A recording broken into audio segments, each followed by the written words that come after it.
Hi guys! Tara, gawa tayo ng siomay! Wow!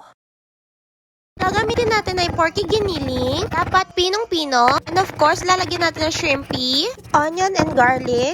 Imimix na natin silang lahat. Doon natin nilagay ang porky and then ang shrimp, garlic.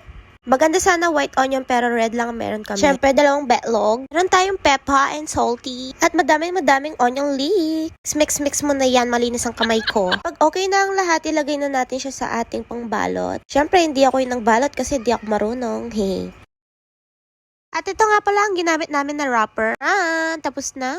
Ito nga pala ang ating steamer. Nilagyan natin ng foil at nilagyan din natin ng oil yung foil. At syempre, lagyan mo ng butas-butas yan.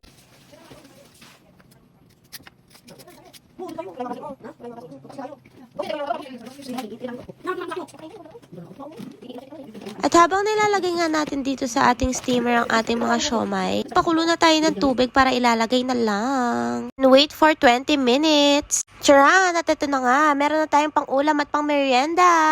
Kain na tayo. Thanks for watching. Bye!